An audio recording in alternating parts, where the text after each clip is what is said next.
पिता परमेश्वर के पवित्र नाम में आपको नमस्कार। आइए हम बढ़ते हैं न्याय के भाग 7 की ओर। यहाँ पे 2 शमूएल 7 अध्याय और 14वां 15वां पद इस प्रकार लिखा हुआ है, मैं उसका पिता ठहरूंगा, वह मेरा पुत्र ठहरेगा।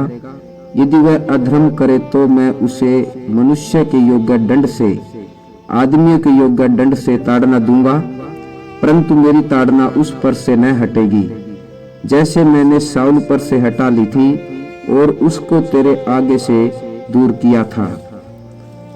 हम बात कर रहे हैं जो परमेश्वर के दास उसके अनुग्रह में गिर जाते हैं या अनजाने में कोई अधर्म हो जाता है, परमेश्वर अपने दास के ऊपर अपना अनुग्रह तब भी बनाए रखता है, लेकिन न्यायदंड के द्वारा उसकी ताड़ना जरूर करता है।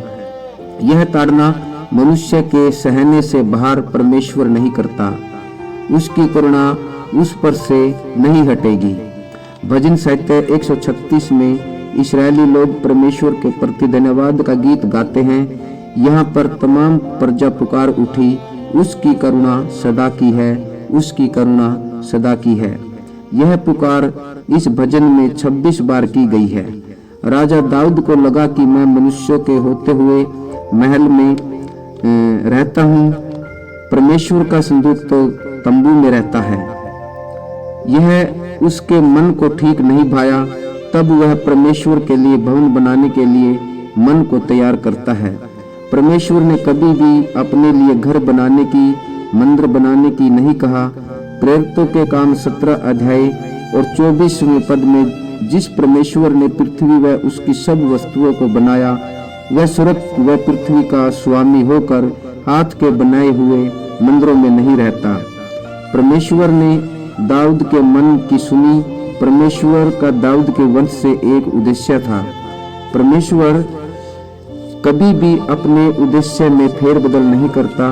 परमेश्वर अपना घर यानी कि मंदिर तो बनवाएगा, दाऊद से नहीं, उसके बेटे से बनवाएगा। ध्यान देने योग्य बात यह है, जो आप कहते हैं कि क्या मनुष्य परमेश्वर की आवाज सुनता है? सुनकर वह कहता है, मैं वो काम करूंगा जो परमेश्वर चाहता है। स्वयं की इच्छा से हम जो करना चाहते हैं परमेश्वर कर तो देता है, लेकिन मनुष्य खुश नहीं रहेगा। 2 शमूएल 12 अध्याय 13-14 में एक उदाहरण है। जब मनुष्य पाप करने के बाद परमेश्वर के सामने गलानी महसूस करता है, तब परमेश्वर माफी के साथ श्राप दंड भी भेजता है, ताकि आगे ऐसा ना हो। मनुष्य प्रतिदिन पाप करता है, परमेश्वर भी विश्वासी मनुष्य को प्रतिदिन न्याय में से गुजारता है। 2 शमूएल 12:7 में नातान नबी कहता है, तू ही वह मनुष्य है। राजा दाऊद अपने सैनिक की पत्नी जो अति सुंदर थी, उसे अपनी पत्नी बना लेता है। वह गर्भवती होती है। दाऊद यह बात उसके पति से छिपाना चाहता था, इसलिए उसे एक साजिश के अनुसार मरवा देता है। राजा दाऊद के पास तो बहुत सी रानियां थी, सैनिक उरिया के पास तो एक ही पत्नी थी। परमेश्वर दाऊद राजा के पास नातान नबी को भेजता है, जो दाऊद को धनी व गरीब की कहानी बनाकर बताता है।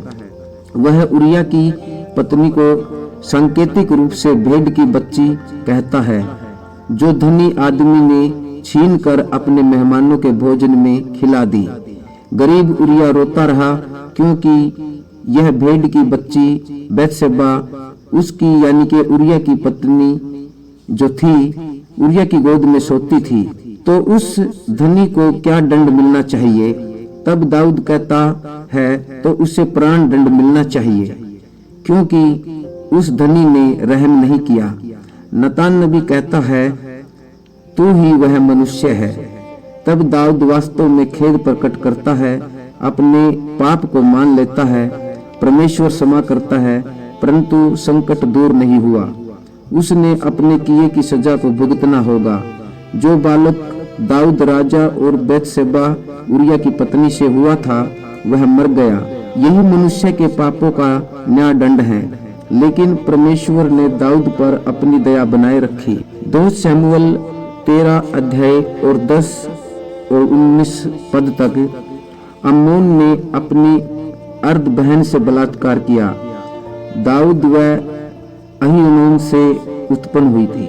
परमेश्वर ने निर्गमन 5:18 में कहा, तू व्यभिचार ना करना।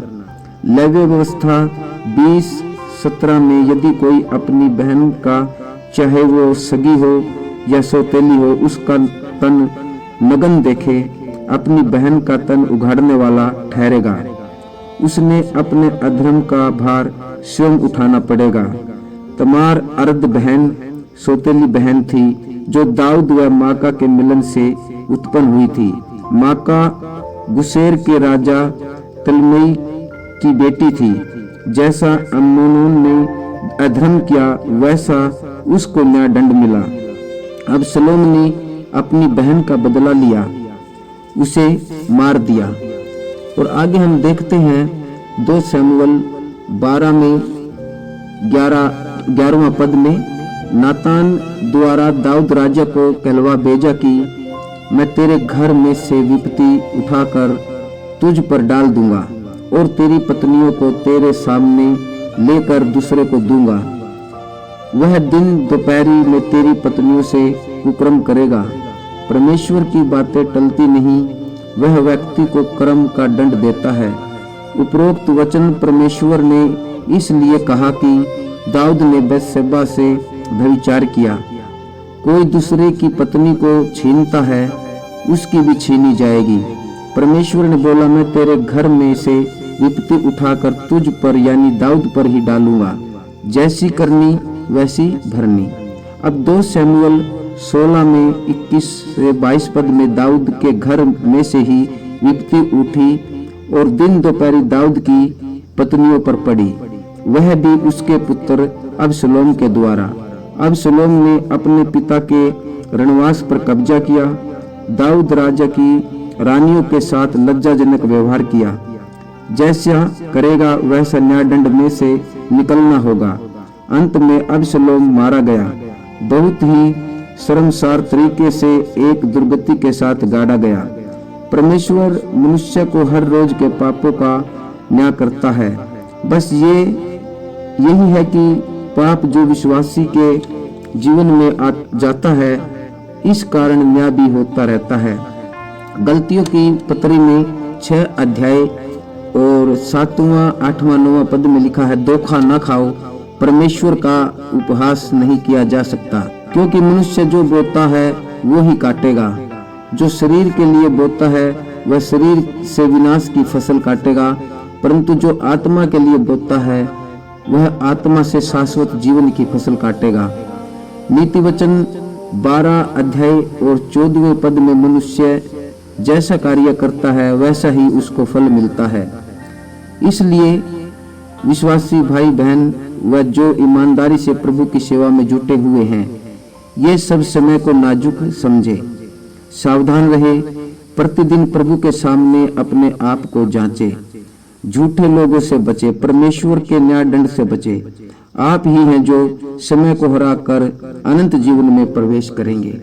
आगे हम देखेंगे कि न्याय दंड के द्वारा परमेश्वर किस प्रकार बातें करता है, अपने आप को प्रकट करता है और किन किन लोगों के ऊपर किया। परमेश्वर आप सबको आशीष दे। आमीन।